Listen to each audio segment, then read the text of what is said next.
Hello, and welcome to another episode of Scavenger Life. This is episode number 435 at scavengerlife.com. Okay, we have a lot to do today, Ryan. Strap in. You have to be patient with me. Great. Okay? Yes. Number one, I am addicted to hotel soap. And I must say that out loud. Hotel soap. I know that buying soap is so cheap. It really isn't that expensive. And, you should be washing yourself every day. So it's something you always have to have. But it is so much more satisfying to shower with free soap. Yes, free soap. I don't think we have bought soap in 10 years. Now, the first time we found hotel soap was at a thrift store. We live in a touristy area, so there are lots of hotels and motels and resorts in our area. And we would find these huge bags for like $1. Right. So I guess technically we did buy some soap, but we were buying it at such. Right. But I only say that because the last 4 nights we have been in Williamsburg, Virginia. Not being tourists. Staying in a hotel. Ryan was taking a class. Yes. I was kind of just in the hotel. And I was just kind of hanging out. And I will say, they give you 2 bars of soap every day. Yes. Right? So every day. So it's 4 only nights. 2. So 4 nights, you get 8 bars of soap. We only need 1 bar of soap to get us through the whole time. thing. Right. So you're like, I'm like 7 bars of soap positive. And that. Oh yeah. And I use 1 bar of soap will last me. Especially if it's not like tiny. Mm-hmm. But hotel soaps are smaller. 3 weeks. Yeah. So yes, 7. That's 21 weeks. It's 4. It's great. Yeah. And I know obviously you're getting the soap because you're paying for the room, but a lot of people pay for the room and don't take advantage of all the soap. Extra soap. Yeah. And I have it in the past also. Like once the soap, this is with any soap, gets down to slivers. Give it to me. Well, I give it to you to use because you make Frankenstein soap, which is because horrifying. It's even more satisfying.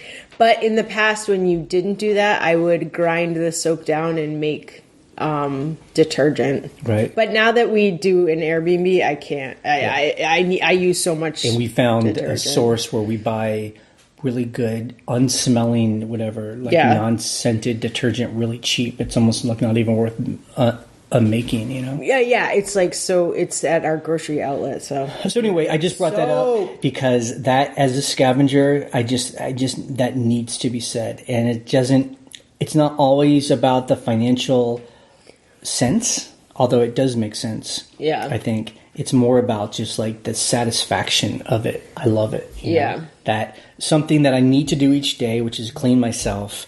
And not having to pay for that soap is so nice. Yeah. Okay. That's ridiculous and insane. But okay. So while we were gone, and you'd be away all day taking a class. Yeah. I realized how much I love thrift stores. Yeah. Look, we've been doing this for a while. A decade or so, scavenging and selling. And, we get bored of certain kinds of scavenging. Right. I mean, if you've heard our podcast throughout the years, you'll hear how we, for periods of time, will only talk about one kind of scavenging. And just because we get bored of that. Yeah, I mean, I don't know. I have burnout where I'm just like, I want to do something else. Right. If it starts to feel just a rote, then why even do it? So lately, it seemed like the past, 2019, we have been going to auctions, and that's all we've talked about. Because it's great. You go buy tables worth of stuff for, $50. It's great. Yeah. So while you were in class, I was going to thrift stores, and I just forgot how much I love it. I can take my time. Yeah. I enjoy the hunt. You have a whole store. I love going through everything. I remember how I love finding a leather boots and wool coats and wool blankets. I mean, I think also part of the thrift store stuff for me about getting burnt out on it is we were shopping in places and not really finding anything. So we were like, we need to just, change up where you're going. Well, like when you're hitting up the same Right. thrift store every 3 days, right? You really get to know everything in the thrift store, and and as organized as any thrift store may be, I always love finding that corner that no one goes into. No Every thrift store has it. Mm-hmm. Everyone has it, and I also remember what a pain in the ass it is to try and find items on. It's my phone, so if I'm trying to do a research, I just find, I don't know if it's the Android's better, but on the iPhone, the app, it's just slow. It's slow. And it's just hard to do any good kind of research. Yeah. But it was fun. And then, and I also remember too, is that when I go into a thrift store, I don't need to buy that much stuff. Right. Like I was buying, 3 or 4 things from a store, and they were like the best stuff that I could find. Right, yeah. And then, when I went back to the hotel, I put it all on the bed, and I did actual a research, and was excited because, I'm buying something for like $3 that I think might sell for $90. Yeah, I mean, we stopped at a thrift store on the way home when we were driving home too, and yeah, it was fun. I mean, I found stuff right away. I mean, I was like, oh, that's kind of cool. That's kind of cool. That's a good price. Right. I recognize that brand and no one else knew it because it's a weird, obscure logo. And if you were in there too, I noticed that all the stuff we've learned throughout this time, you were taking advantage of. Yeah. And you were going through all the plates, and like you found a couple old plates like that we would have never have known about. I never would have known about it, and I never would have cared, in the past. Whereas, I sold this plate from the 1800s for $90. That looks like a similar, really old plate for 50 cents. Yeah. Well, I'll just get it. Yep. Why not? And that's the business, and it's just fun to change things up, I think. Yeah, I think it's good, and it's nice to have time to do that stuff too. Yeah, and sometimes when I hear people gripe on the it's forums about eBay, sometimes I just want to tell them, just change what you're doing. Yeah, 'Cause I feel like if you're into this thing, like you got started and you go into the Goodwill bins and you're fighting for the stuff, and you're only finding, and your thing is like you only buy baseball hats. Yeah, right. And then that starts getting boring, or the people aren't buying them as much or something. It's just like, just change what you're doing. Start going to flea markets, Start buying, something else. Baseball bats. I don't know. Right. Like that's what we had to do. I mean, you just have to switch it up. And then while we were away, we changed our handling time to 5 days. I think it was 4 business days. 4 business days. And this is all you, Ryan. We were having that problem that people were talking about, where we changed the handling time, right? And then it got kicked out, and you couldn't put them back up until you they didn't get unlisted with them, but they get caught in your old. You can't change them in a bulk way in your business policies, because your eBay supposedly was like, you'll be able to change your stuff if the item specifics are messed up. Nope. Could not change my handling time. Had to go through and edit. I still haven't finished. I'm like, I didn't finish. Right. But yeah. Okay. Brass tacks here. People a couple of weeks ago, when this problem started coming up with eBay starts changing their item specifics. People were saying like, my whole store got kicked out and I'm having to change thousands of items. For us, it was a couple hundred, 200, several hundred out of 8,200. 8,200. So you're like, what's the rhyme or reason here where a bunch of stuff, random, mostly clothes, but a lot of other items? And you're like, so what about all my other items? Those are fine? Right. It was like clothes and were stamps. Yeah, it was clothes. It was anything related to stamps. But then there's some housewares, just random. It was just random. And then the way to fix it, does eBay put a red dot by Yes. this? Okay. But so at first it was a lot of men's shirts. So I was able to be give me all men's shirts, go into the bulk editor, and you can, in quotes, because it's not really bulk editing, you can bulk edit them one by one in the bulk editor. So I just went and copy and pasted. It wasn't even the size. It was size type, regular. So like large, it's like regular. Yeah, I mean, it was like big and tall, petite, regular. You're like, it's just eBay. Why is that a higher up item specific than like other things? Right. I don't know. I fixed those, but the problem with a lot of the other ones is you're like, some of them are missing color, and they're all different colors. You literally have to do those one by one, even though they're all jeans and they're all blue. Can you just say not applicable? Well, but they're needed. It's size and color. Right. You're like, I have to put that. I can't, Yeah. But even if I did that, I still have to do that one by one. I might as well put the correct thing in there. Right. So anyway, I have like 200 left that I have to go through one by one. It's fine because our handling time is back to normal, so it's not a big deal. But you're like, eventually. So from the things we do from here on out, when our helper is doing photos and writes, it should be fine. She will see all the little red dots that she has to fill in. I think so. Okay. I don't know. I mean, I'll have to tell her. The thing about eBay is like, and they've been doing this for a while, but not as extreme, is adding, especially with clothes, a million item specifics. Like you look at a purse or like shoes or, I mean, my poor helper is probably like, do I have to put all the, like these is so many things. And I understand why, because they want to have the check marks on the left. Right. They want to be able to be like so specific on the check marks. And I understand that because when I'm shopping either on eBay or Amazon and you can't do that, you're like, how am I going to find it? There's like 20,000 search results. To me, it worries me a little bit because it reminds me of like the late 90s in the search wars, the internet search wars, where Yahoo, their strategy was structured data, where like everything, every website would have to go into like a category or something. Categories, right. And they had people, doing that by hand and everything. And then Google comes along and just changes it and be like, we don't need structured data. We're just going to build algorithms that's going to like read the page and put everything on there. And I just feel like this is... I agree with that. Yeah. So eBay, I just like, who... I mean, I don't know. Maybe... I can imagine if we were the kind of seller on eBay where we're selling like brand new things. So we only actually have 10 SKUs. Right. But we're selling like hundreds of each SKU every day. Right.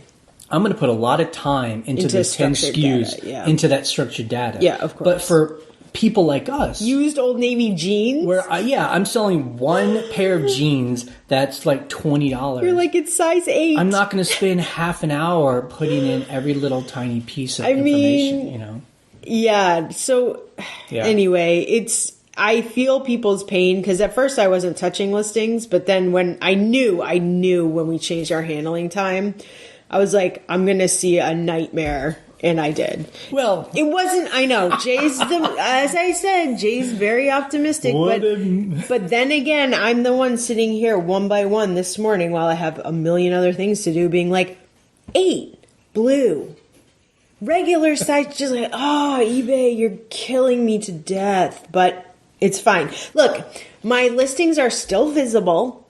People can still buy them. It's just that my underlying handling time cannot get changed.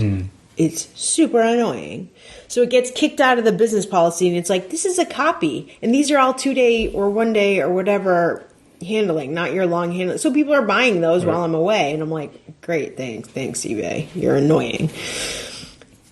That's my rant. Okay, let's breathe. Breathe. Bring it back to other things. Let's move on. Craigslist Hunter. Yes. Which is a funny name. It feels like Craigslist Hunter. Who's a good guy on eBay in Chicago. Yes.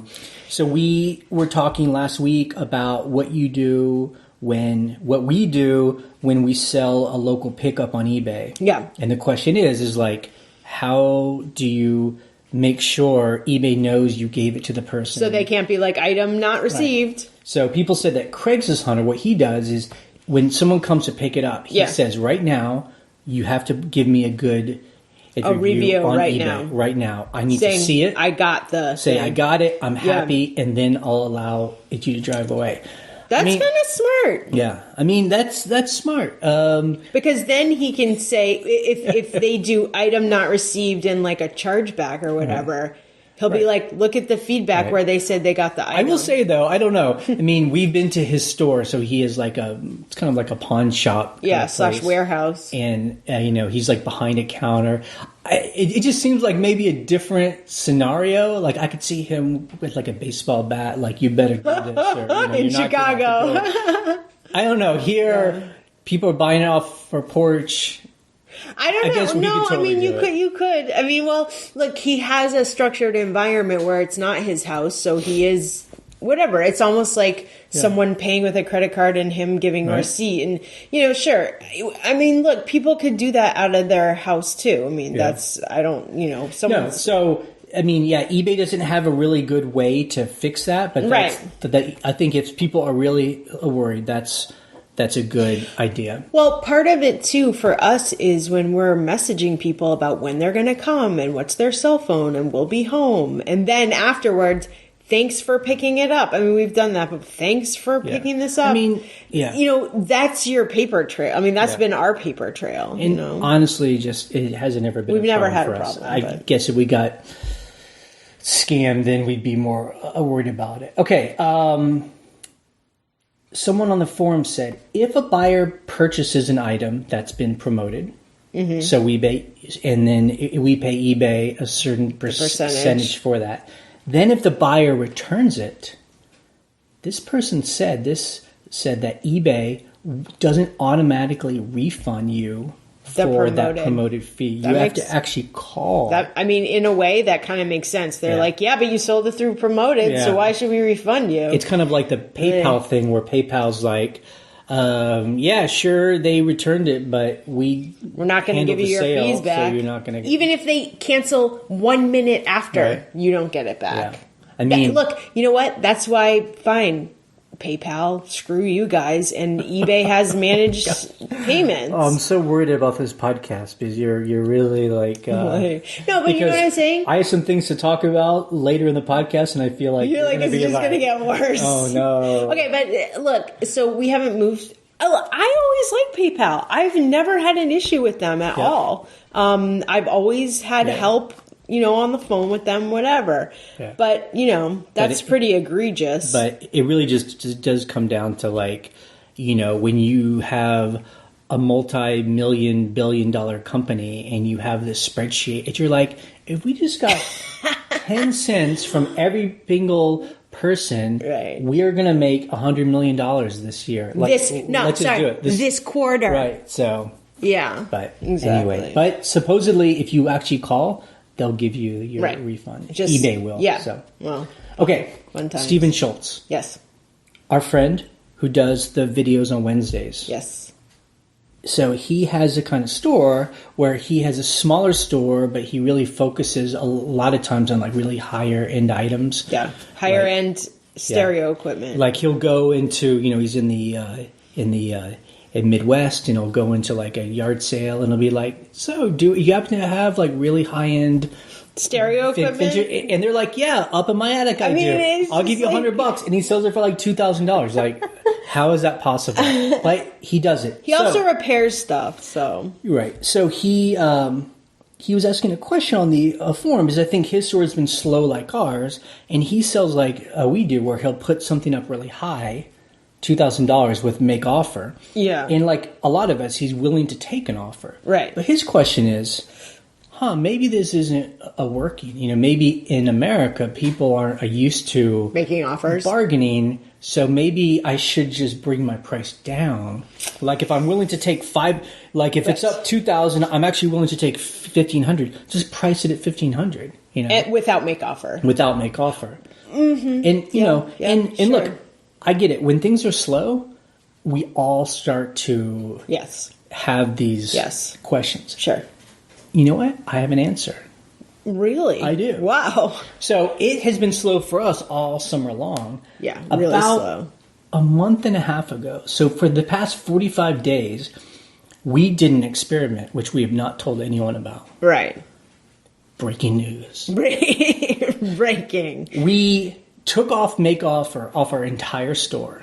Nothing had make offer. And we put a 40% discount on the entire store. And It was 40%. Basically, we were having the same question Steve had. Yeah. And we were just like, we just need to like start moving stuff. Like just move stuff what is along. Going on? Yeah. Okay. So this is what happened.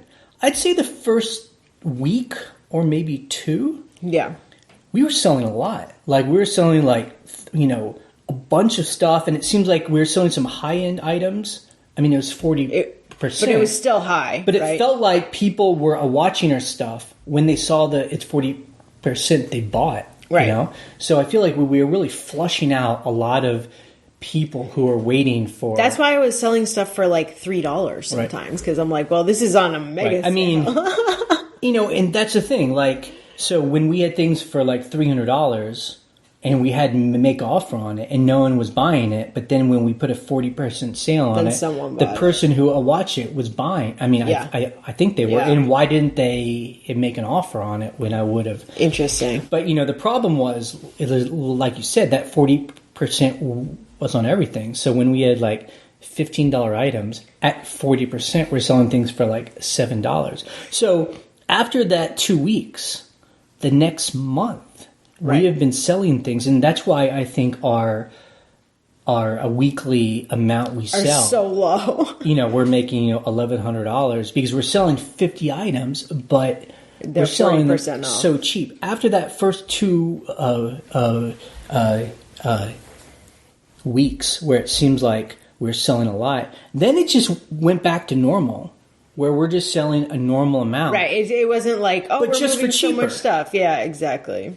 So I feel like we actually kept a lot of money on the table because it would have paid full price.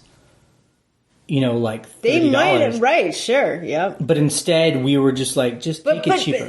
Like, so that's the speculation, though. You're like, would they have? I don't know. I mean, I'm selling stuff. So I think the sale ended on the 1st at like midnight. Like 2 days ago. Yeah, so. And now people have been buying at full price. Without make offer. Right. So we have. It's like on Thursday, when there's a 40% off sale, we sold like 10 things at 40% off. Right. The next day, there's no sale. We sold 10 things at full price. So to me. What? So I guess the whole point of this. Yeah. Is that it's good to do these experiments. Like if you're worried about you're pricing things too high, the make offer isn't really bringing people in, why don't you just try that?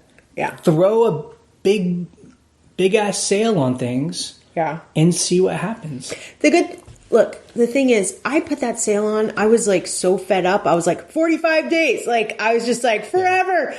You can end a sale. I mean, I thought about it in the middle of it. I was like, should I just end the sale? And you were like, let's just see what happens. I mean, about 2 weeks ago, I was like, this is... I don't think this crazy, is good. Right? But I was like, let's just write it out. Let's just see what happens. I will say that make offer comes in handy in 2 ways. When we don't know how much an item is really... Sure.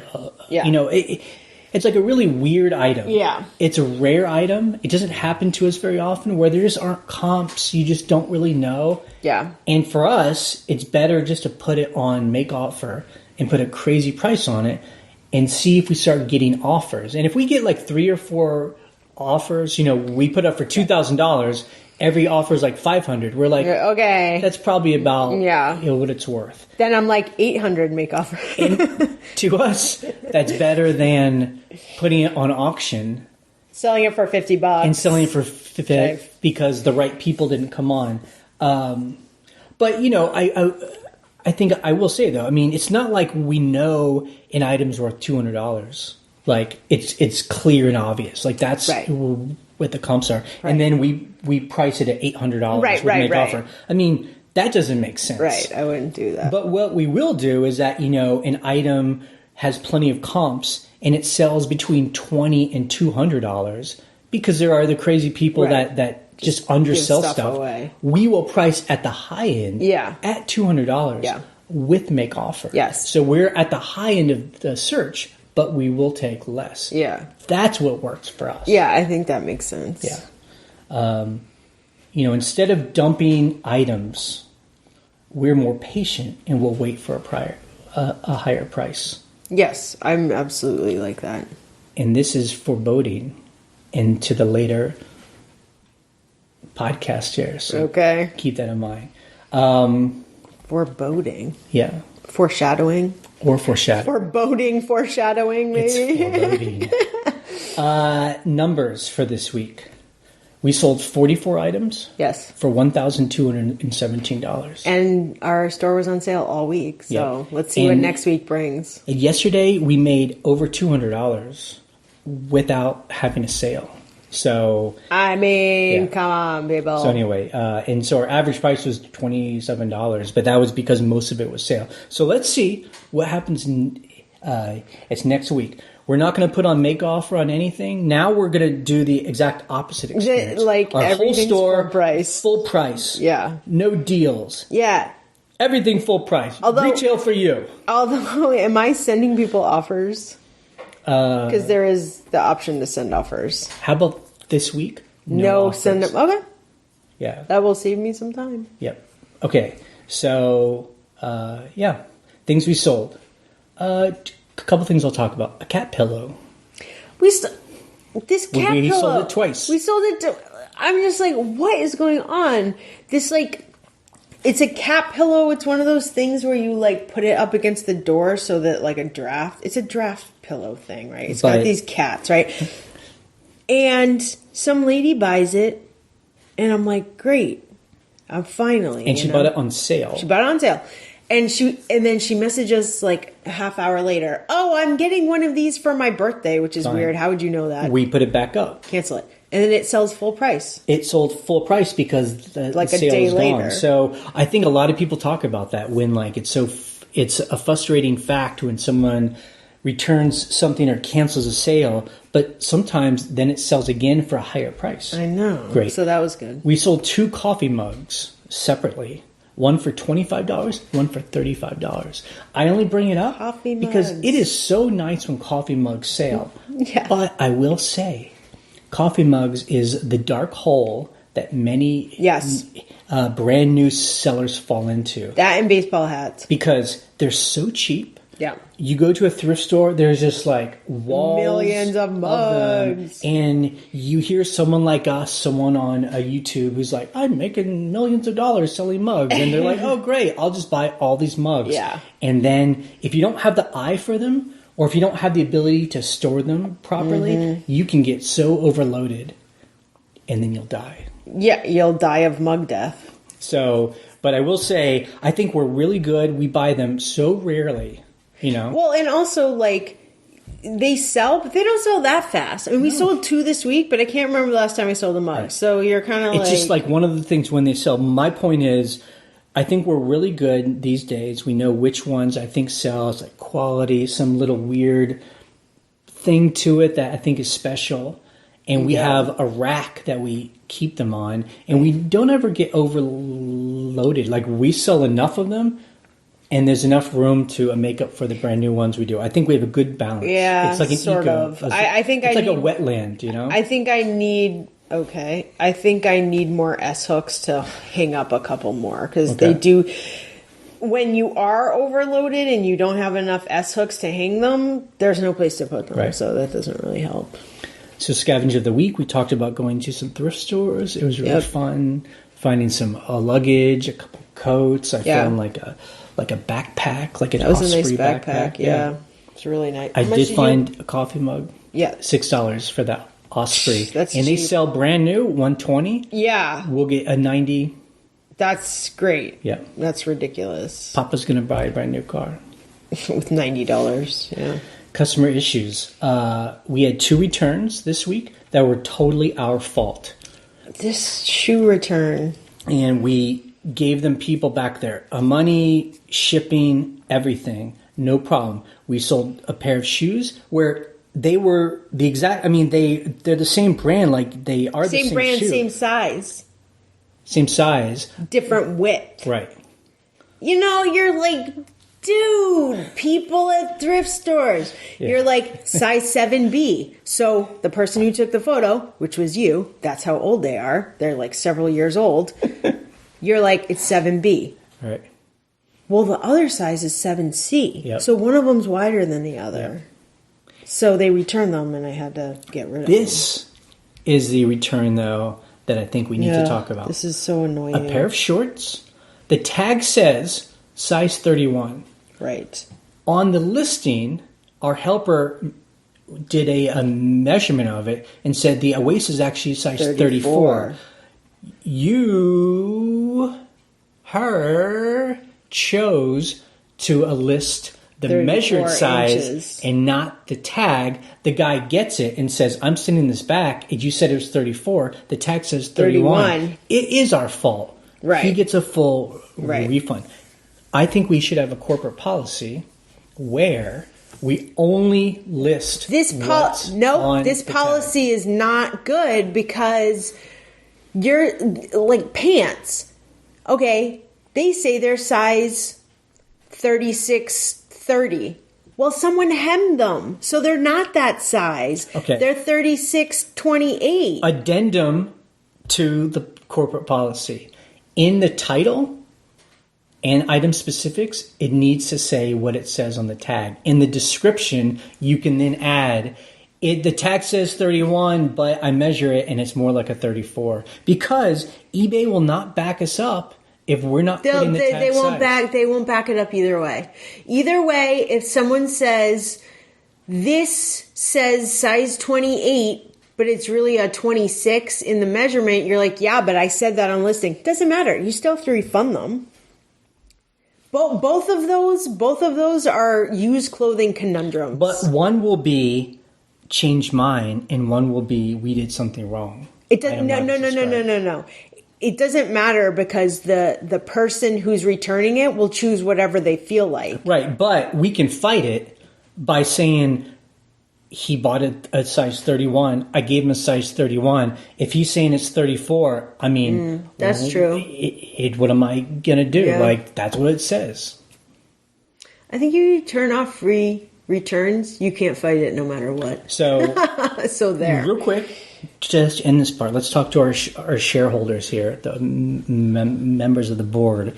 Let us know what you think. How do you handle size of things? Are you just putting what's on the tag, or are you also measuring it and you'll put a different measurement? And do you override it in the title if it's different from the tag? It's a good question. Okay, let's go to what you just brought up. So we have turned off free returns. People on the forum were saying, you better be careful. If you take those off, if people return things for an item not as described, even if it's fake, you now no longer will have the ability to fight it, to only give back certain parts of it. Yeah. I want to see how that goes, because maybe that's what eBay does, is that we basically have to pay to have that ability, and by paying I mean allowing free returns. Pay for returns. And which one is better? You know? I don't know. I don't know. Okay. Are you ready for it's foreboding part of the podcast? Yeah, sure. I need you to take a breath. I need you to give me all your patience. People can't see this, but Ryan now has her head hidden in her sweater. She's hiding. Just go. Okay, here you go. This comes up from time to time on our forum. I know we talk about it endlessly. It is such an interesting discussion for me, and I want to bring it up again because I think we came up with some interesting ways to come about it. We had a new person to our forum come up and say, I want to make an argument against Jay and Ryan's strategy of list and forget. Yeah. I don't think it works. Uh-huh. Because you're allowing old items to fill up in your store. It falls out of search. eBay punishes you. Your business is going to be destroyed. Yes. So that's his assertion. Yes. He was very nice about it. This is not a bad thing. Right. Okay. I want to go through this because I think it's so important. The origin of our strategy of a list and forget was back in 2008. When people used auctions. People used auctions all the time. No one was talking about online selling back then, like on YouTube and blogs. There was an eBay forums, that's the only nightmare. way people were talking about it. And yeah, it was a nightmare. That's one reason why we started this podcast. And it seemed to us that many people that were selling just kind of junk like us, they were doing auctions. Yeah. And they would put it up on auction. It didn't sell. They might put it up again at a lower price. If it didn't sell, they would just dump it. Yeah. Know? Yep. Exactly. And we realized for us very quickly, like eBay doesn't need to be this quick flip business. We can be more patient. Right. I mean, we were like, we have plenty of storage. We'll just sit on it. So we were like, let's just change it up. Yeah. Flip it. So anyway, we realized, so that's how we do it, and it works for us. And I'm not saying that this is the only way to sell. I'm just telling you it works for us. We share numbers every week. It's not a secret. We're pretty transparent. We're not millionaires, but it works. Here is a root, I think, of the conversation when people bring up this, my stuff isn't selling fast enough. And a root of the conversation is, why aren't my items selling faster? I'm scared. I'm worried. This bothers me. Help me. Number 2, is eBay hiding my items from buyers? Right. That must be what happens. I can't be doing anything wrong. I'm doing the best I can. This stuff is great. eBay's doing something to me. Yep. And number 3, maybe nobody wants my stuff. Why is that? Right. Like, I've gone all in on this business. I need this money. I'm really scared. I mean, I think that's the real problem people are trying to solve. I mean, I get it. Look, we had a month or 2 where sales were horrifying. And you're like, I have no control over this. And so you can react to those feelings in 3 different ways. Yeah. You can do number 1. Spend time, you watch your items and you tweak your items trying to sell them faster. Yeah. So you're like writing your inventory. Yeah. You're just like every day you'll spend time. Why isn't this selling? Let me tweak this. I'll do this. I'll relist as new. I'll change the price. You're spending a lot of time. Yeah. You do what we do. I list it. I forget it. And then we spend our time working on other projects. Right. Or we find new inventory and put brand new things up and grow a big store. Yep. So there's more search terms out there for people to find, and things sell every day. We just don't really have control over what things they sell. Yeah. Or number 3, you can be much more particular about what you're going to scavenge. Right. And only put things in your store that are high demand. Right. And that's kind of like what the Amazon people are, And I think that's a really important part of this. Yeah. Because the last part is important because people who get scared of their inventory not selling fast, they need to take some responsibility. Instead of thinking eBay's like hurting you and hiding your stuff, maybe you're just putting this really long tail inventory in at your store that only a limited number of people want. Right. Like, it doesn't matter what price you put it at, a penny. It's just an item that maybe only 100 people on the planet actually want, and they just haven't found your item. Right. Like, there's nothing you can do about it. Right. And if you want a fast churn and burn store, then you need to only put items in your store that everybody wants every single day. And that's why people start having like an Amazon-like store where they're selling like paper towels and batteries and iPhone cases. But then it's like a whole different problem you come up with. It's expensive commodity. To buy that stuff. Yep. It's commodity. You're competing against Walmart. Your margins are like paper thin. Yeah. I mean, what is impossible is to think you can go out and scavenge long tail items. Because, you go to an estate sale, a yard sale, and people are like, oh, there's just these boxes of stuff. Like, take it all for $5. You're just like, that's amazing. Right.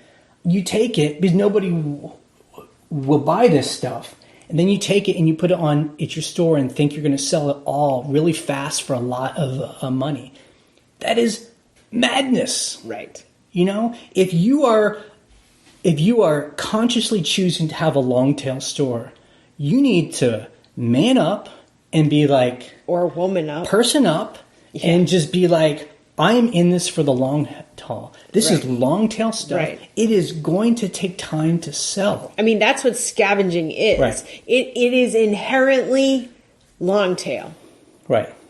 I mean, look, there are people who sell clothes that are not exactly long tail, but this is not brand new commodity items. Right. That's just that's not the business we're talking about. That's a different business. Like one of those mugs we sold this week was like this cool handmade mug that had like an old man's face on it. You know, it doesn't have a label on it. It has no name. It has nothing. Just a cool funky thing. It sold for $35. We bought it for probably a quarter. I mean, that profit margin is incredible. It probably took 3 years to sell, and there is nothing we could have done to sell it faster. No price drop, nothing. We can't lower the price. We can't take it down, put it back up as if it's new. We can't tweak things. We just had to wait for that one kooky person who's like, I would love an old man's face on the side of a mug. I think that's fun. Exactly. That's what long tail is. Yeah. It's a paradox.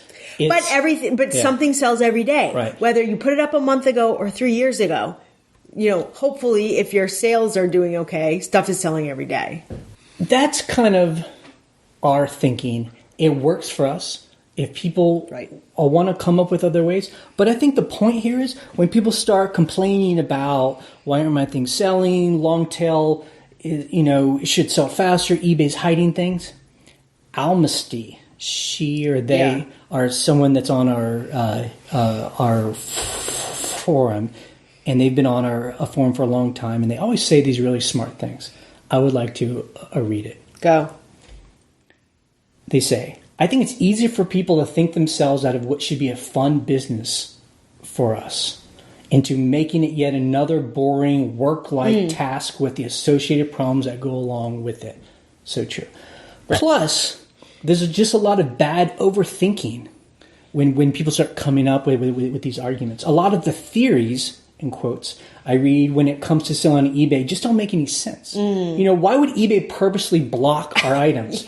Or slow them down, or cause harm to us in any number of ways. They're throttling my store. Why is it always so negative? I guess it's a negative thought rut. Once something's been proven, in quotes, to be the fault, in quotes, of something beyond your control, then you can't change it because eBay has all the power or something. Right.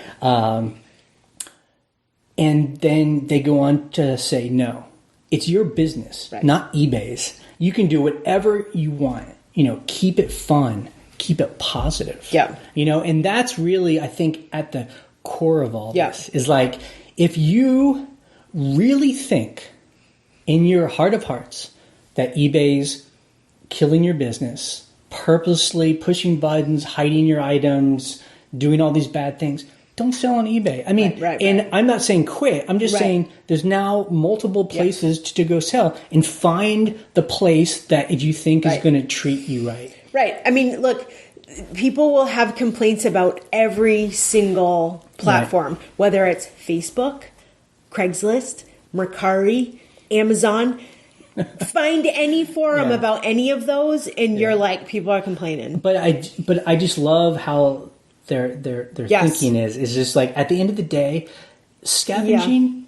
The whole point any of us are doing this is because this should be more fun than working a job where you're just being paid by the hour. And if this scavenging is you feel like a slave, you feel you feel powerless. I mean, just what's the point? Yeah, why do it? Just go get a paycheck. Just go get a paycheck and still have all those bad feelings, but at least you have a guaranteed paycheck at the end of every week. You know? I mean, this is supposed to be sell trash, be free. Sell trash, be free. Right. Yes, totally. And, it is that thing where it's so easy to blame someone else when things are not selling. You're like, why is eBay punishing me? And this is what we always say. People just didn't want your stuff that day. Yeah. Or our stuff. Our stuff. Yeah. Right. I mean, we say that to each other. People just didn't want our stuff that day. No one wanted my handmade mug that has an old man's face on it. But tomorrow they might. Just tomorrow they might, Yeah. Okay, so that's kind of the end of the thing. Ryan, you did really well You were kind of the ranty in the beginning. And I got to rant, and then you got to rant. I thought that at the end you were going to be like, yeah, well, actually, okay. No. So let's take the questions or comments that people sent us this week. You can email us an audio file if you want to. Our email is thescavengerlife@gmail.com. Or you can call our voicemail line. Please don't call us while you're driving. You have 3 minutes to leave a message. The phone number is 540-407-8486. Hello, fellow scavengers. This is Desiree, also known as Fashion Reclaim on YouTube. And I just wanted to call in with some info on Poshmark. I have been a Poshmark seller since 2016. I've had over 1,600 sales, closing in on 1,700 with over 200,000 followers. It's taken me a long time to get to this point. I actually listen to you guys for encouragement. I listen to you while I'm measuring, while I'm doing my packages and whatnot. And I also listen to a lot of your episodes over and over again because I find that it's very motivational and I appreciate that. One thing I wanted to talk about was the package that you guys got on eBay. I guarantee 100% that that person was originally a Poshmark seller. Probably never sold on another app before, but was encouraged to cross-post to eBay. Because eBay or Poshmark encourages sellers to wrap each package with frills and love notes and make it look like pretty much a present, which I personally find wasteful, all those packing materials, because a large portion of what I project onto my buyers is recycling and whatnot, but it's neither here nor there. The customers really like it. I've actually brought that same idea over into my eBay business and my Etsy business. I wrap every package with tissue paper. I stick on a business card with information on how to find me on social media, just to kind of build that social aspect, which a lot of customers really enjoy. Again, I also wanted to talk to you about your Airbnb business. It's been really great hearing you guys grow and invest in other businesses. I think that's a great idea.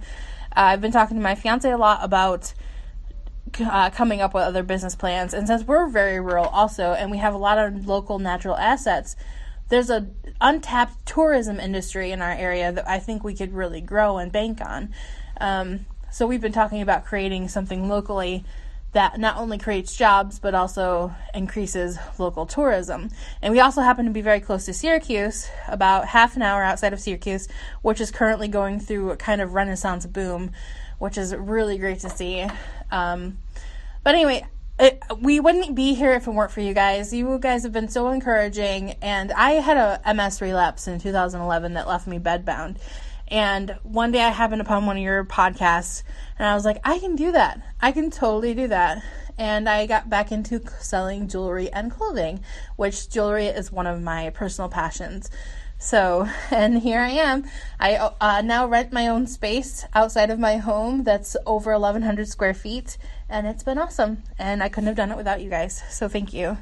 And I can't wait to see where you guys go in the future. Bye. That was like the cutest voicemail ever. Yep. Although I will say, during part of that call where Ryan shot herself in the head, she was like, because... You know why? Okay. So a week ago we bought something online, and it was just a shower curtain, $16 shower curtain, free shipping. Right. It comes wrapped in a bow in tissue paper with a hand-written a greeting card, with my name on it. Thank you for right. So we were just kind of making fun of that. So this caller is talking about. I wasn't trying to make fun of it. I'm just saying I am compared to those people, I'm the laziest, scrappiest, trashiest person because I'm here it is. No, here's your thing. It is a different mentality, and it is interesting hearing how she says that's just how some other other platforms encourage. It was really nice. There's nothing wrong with it. I just can't imagine shipping 60 things a week when some people do more and doing all that. I mean, me personally, I'm buying a shower curtain. I'm not going to remember you. I'm not going to look at your social media. Maybe if I sell vintage toy trains, it's a niche. Right. I'm going to keep buying from this person that's selling this, and they really care about what they do. Anyway, I will say I'm so impressed that she sells so well on Poshmark. And then she has 200,000 followers or something. Yeah, like, Poshmark's all about followers. Incredible. For sure. And they make you follow people back one by one. You can't do it in bulk. So I salute you if you're following them back. And it just shows just how you can sell on other platforms. If you put the time in. And just do fine. Like, she put the time. Yeah. She puts the time in, and Poshmark is her place. And that makes sense. Yeah. Yes. And I will say, if she is a rural area person like us, I love when those of us who are in a rural area and we're younger, like, these places need to be brought back to life. Yes. It does not take a lot of money either. Right. And I love that idea. Like, if there's any way I can reach out to anyone out there who has like a scavenger business and wants to expand, look into your town. Rents are cheap. There's such a hunger for like community spaces and services and rentals, front facing businesses. Right. I mean, look, when she was like, Airbnb, we're in a rural area, we're 30 minutes outside Syracuse. I'm like, please talk to me. Come on Shampoo and Booze podcast. Like, come comment on YouTube over there, because you are my people. Like, we talk about eBay, but like the other 60 to 70% of our life is talking about bringing back little rural communities through hospitality. Right. Absolutely 100%. Yep. And this is not a funny part, but I do want to say, she mentioned having a relapse from MS. Yes. That's a multiple sclerosis. Yes. My mom had multiple sclerosis, and I grew up with a woman that had it. Okay, this is not funny. My mom chose to not acknowledge it, learn about it, do anything about it. Yep. I loved her, but she was a victim of her thing, and she felt sorry for herself, and she was always angry. And I will say, the better thing I wish she had done was just to educate herself, join a community, and be proactive, and just acknowledge it and bring the family along with her, where we could all support her.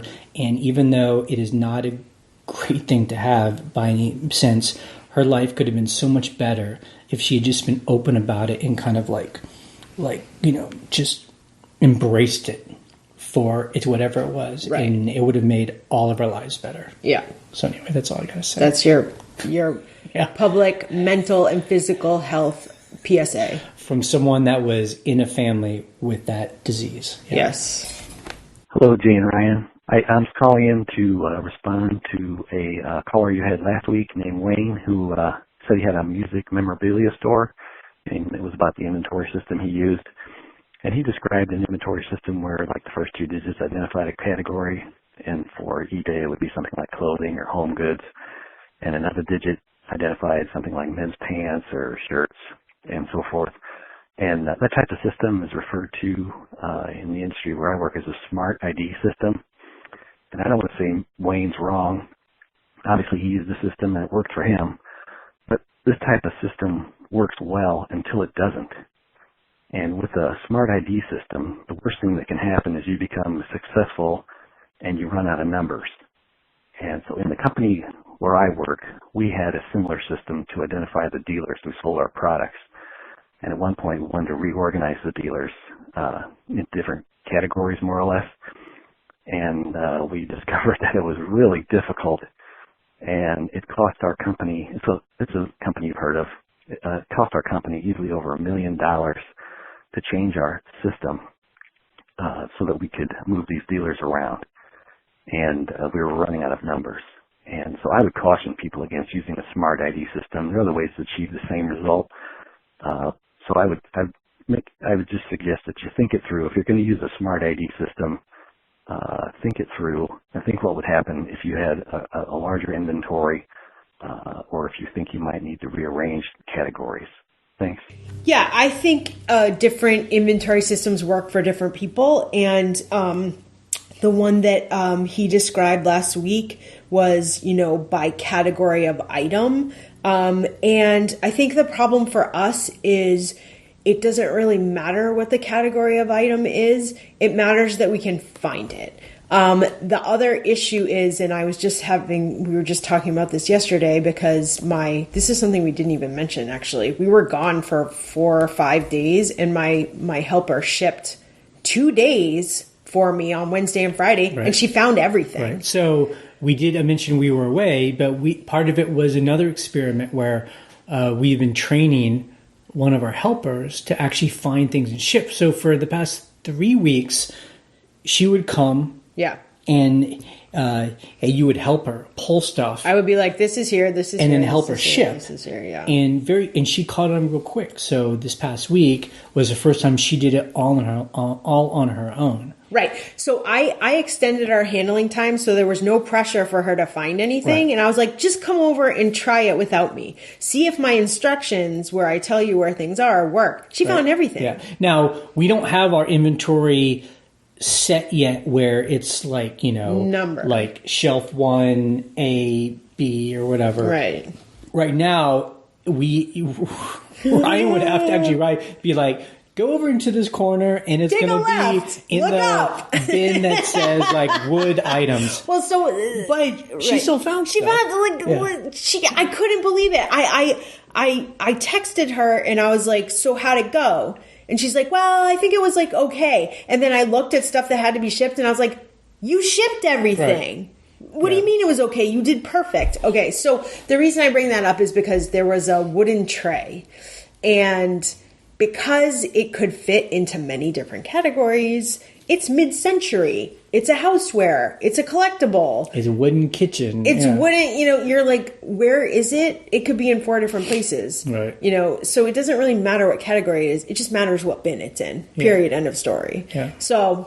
So that's what makes sense for us. We have one of our helpers coming over on Wednesday, and she's going to start taking pictures of stuff we got at the thrift store. We are going to start on Wednesday, to have her do stuff in bins. And we are going to, by Wednesday, when she comes, have our shelves labeled in a way where they make sense.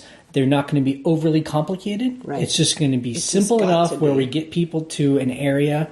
It's kind of like the Amazon way, all mixed up. Just get them to that area. Because that was part of it where, my helper was like, where would this bin even be located? So she's looking for the bin. She can't find it. I know why, because it's on the very, very top of the very, very last shelf.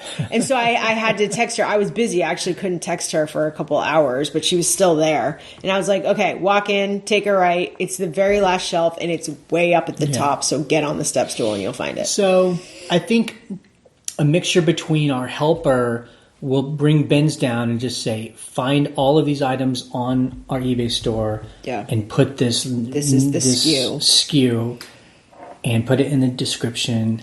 And then we'll do the shelves that are just kind of like... Or we'll do the stuff you can't find. Or the shelves that are chaotic. And shouldn't be as chaotic, and stuff should go in bins. And honestly, we're not in a huge, this has to happen tomorrow. It's between now and the summertime. Right. It's...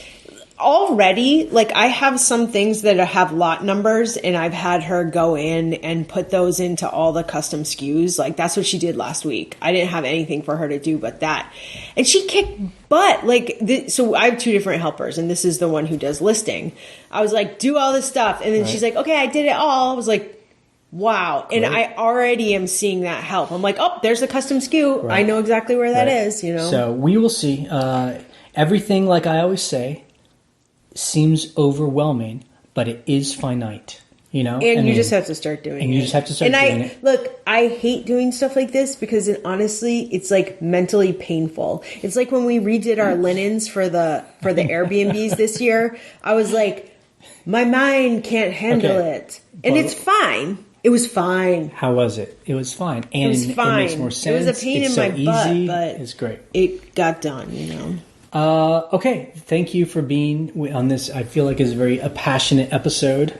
For many people. It was good, but we covered a lot of ground.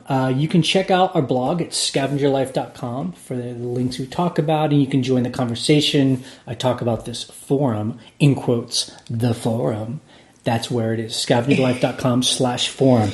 You can join. We have a spam filter high, so you join, and then you have to email us and tell me you're human. And I'll get to you I'm a real person. Because as soon as possible. Our forum is great because it's, there's no spam, and I love it. That's right. You can call and leave a question or comment in our voicemail. The phone number is 540-407-8486, or you can email us a comment, as you heard, the very crisp, clean comment that came through email, thescavengerlife@gmail.com. We have an episode every Monday morning, Sunday night sometimes. We've been doing this for 5 years. Whatever, something like that. So there's a lot of them if people have just found us. And on Wednesdays, there's a video that we post on our blog. It's not a podcast. It's a video where Steven Schultz, a friend, shows you stuff he sold in video. It's a real video. Yeah. Now, Ryan, do you want to talk about the changes going on with this other Shampoo and Booze? Yeah. Look, I want more people who are interested in doing rentals listening and participating on Shampoo and Booze. I feel like our numbers... Shampooandbooze.com. Shampooandbooze.com. I feel like our number, like compared to Scavenger Life downloads and like subscriptions, our numbers are really low over there.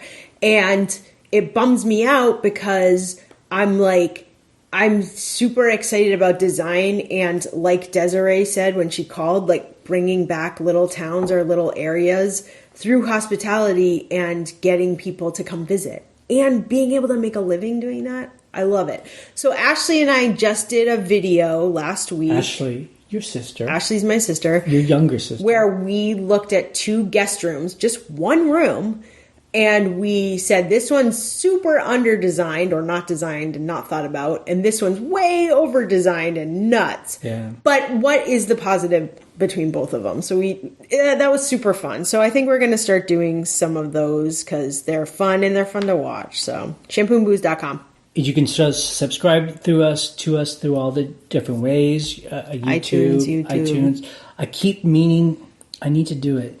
SoundCloud. No. It's not SoundCloud. Spotify. I gotta see. Can we just like throw our feed over there? I don't know. I have no time. I download the free version of Spotify and I play in my truck when I'm driving, and it's they play like an ad every 5-10 songs or something. It'd be cool to do podcasts. Yeah, for sure. Technology. Anyway. Sell trash, be free. Bye. This podcast is ending in 3, 2, 1.